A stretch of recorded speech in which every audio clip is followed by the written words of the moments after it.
One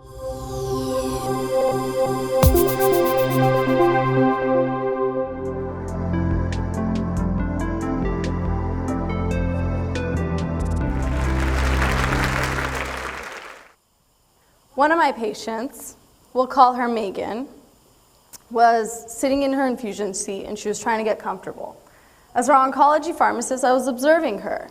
She was a young female around my age battling an aggressive bone cancer. And she was at the clinic getting ready to receive another round of chemotherapy. As her pharmacist, I was prepared to counsel Megan on how to manage her side effects from the chemotherapy. And at one point during our counseling session, I said to Megan, it's really important that you drink water to flush the chemotherapy out of your system. And she said, okay. That okay didn't sit well with me. There wasn't something right with that response. So I emphasized that counseling point. I said, Megan, it's important that you drink water because if you don't, you're going to end up in the hospital and I'm not doing my job taking care of you.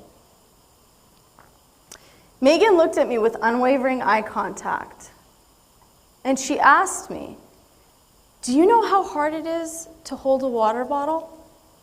Do you know how hard it is to drink water? Because I can't. I wasn't prepared for that, but I promised her that I would help her, and I did. And at the end of the counseling session, she stopped me and she said, thank you for listening to me without judgment. Thank you for taking care of me.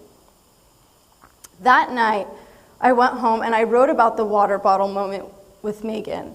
And I wrote not only about what I should be grateful for, which is the simple things in life, such as drinking water, but more importantly, for the fact that a human being connected with me on such an authentic level. She was present with me. At that point in my life looked perfect on paper. I was an oncology pharmacist. I had my dream job. I was working for one of the top hospital systems in the United States. I lived in sunny California. I lived close to my family. I had a strong social network. I had it all. But every morning I would wake up struggling to get out of bed. It was so hard. And I was frustrated because I had worked incredibly hard to create this life for myself, but I felt unhappy and unfulfilled every day. I was desperate. So I asked a mentor of mine to support me, and she made the recommendation, I think you need to practice some more gratitude in your life. I looked at her and I said, well, what do you mean? And she said, every day or every night before you go to bed, I want you to turn on a candle and give yourself 2 minutes to just write what you're grateful for. I laughed at the idea. I said, look, I'm a legalized drug dealer who dispenses medications to treat disease states. How is 2 minutes of gratitude and turning on a candle going to change my life? I did the research though.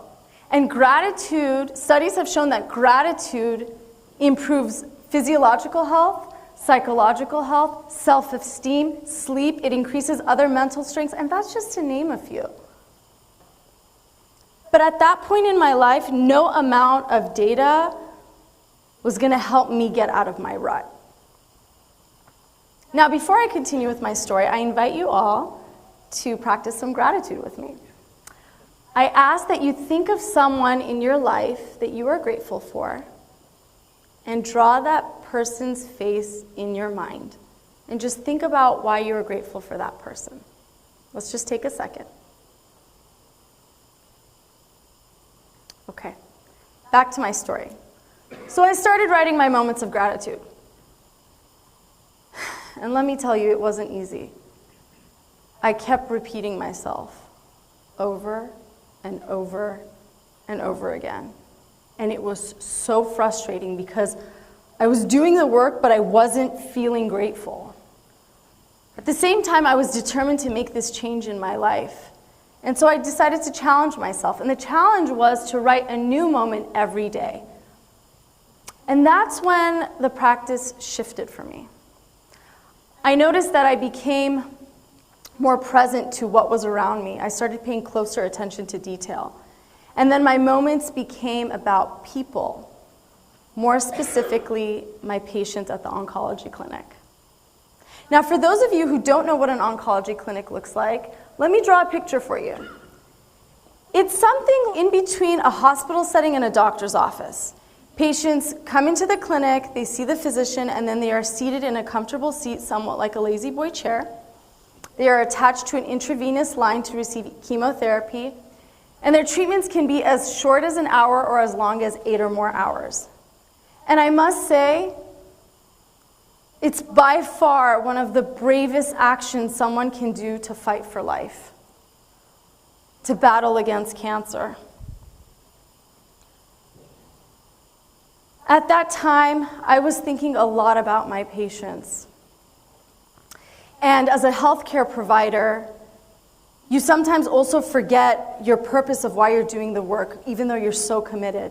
And then when that happens, sometimes feelings of overwhelmingness comes to mind. And I was having one of those days. I was just feeling so overwhelmed. And so I decided to take a step out of the pharmacy to get some fresh air. And on my way out, I saw another patient of mine. We'll call him David. David was sitting in his infusion seat. It was just so peaceful. The sun was shining on him. He was getting his chemotherapy. And I decided to go up to him and say hi. Hi, David, how are you? And he looked at me and he said, I'm awesome. I was so surprised by his response because as his pharmacist, I knew the current disease state of what David was going through. And he was on what's called last-line chemotherapy, which meant that his treatment options were limited, which then meant that his time on earth was limited. So how is an individual who's that sick feeling awesome? Before I turned around to say goodbye to him, I decided to boldly ask David, excuse me, sir, with all due respect, why are you feeling awesome?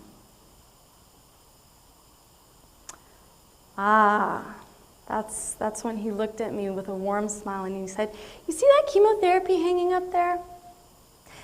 That's helping me live another day. And for that, I am forever grateful. I turned around and I cried. And as I felt the tears coming down my face, that's when I realized I had it all. I had a whole life ahead of me. And it was my practice of being committed to gratitude that shifted my thinking and made me realize what's truly important in life, which is being present with people and extending your gratitude. That's what David gifted me that day. He was present with me and he shared his gratitude with me. It was incredibly impactful and it took less than a minute. I thought a lot about my patients at that point in my life, such as David and Megan. And one evening I was at a coffee shop and a memory of mine was triggered. I thought of a professor of mine who was lecturing our graduating class a few days before we were going to be done. And she said, you know, as your professors, you think we're your biggest life teachers. But let me tell you, we're not. It's actually your patients. Your patients are going to teach you best. And at that moment, I got it. My patients at the oncology clinic were my biggest life professors because they taught me what's most important in life. Be present with people and share your gratitude.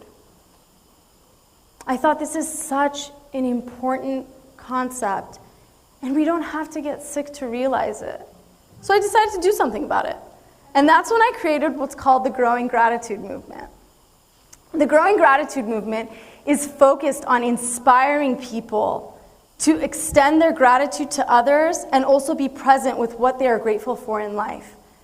The movement has different facets such as tokens of appreciation, which are called gratitude grams, workshops that facilitate and support human connection, and other activities where people have just the time to unplug and think about what they are grateful for, and then be in a space to share it with others.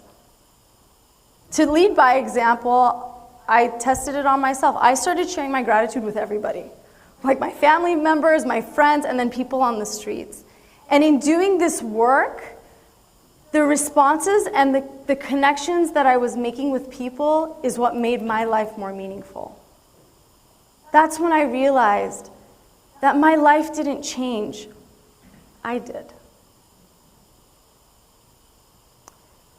Now, with this practice, I'm not saying that I live a happy-go-lucky life all the time now, since I'm constantly thinking about gratitude and what I'm grateful for. That's not the case. What I'm here to share is that it's a tool, because I have my days where I'm still feeling like I'm in a rut, but I use this to help me get out of that. And that's what I want to share with all of you today. For some of us, it may be really challenging to take on the idea of being sick with cancer or undergoing chemotherapy. But if there's one important message that I took away from my patients, is be present with people and share your gratitude.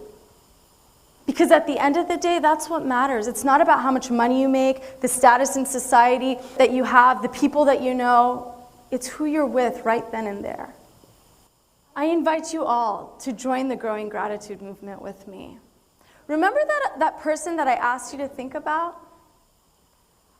I asked that you reach out to that individual, and if that person's not with you, place your hand on your heart and just think about the person. And when extending your gratitude, it can be as simple as, thank you for being in my life. Because at the end of the day, one of the most important tools you can carry with yourself that can have immense impact on someone else is a thank you. Thank you for your undivided attention. Thank you for being present with me. I am grateful for you.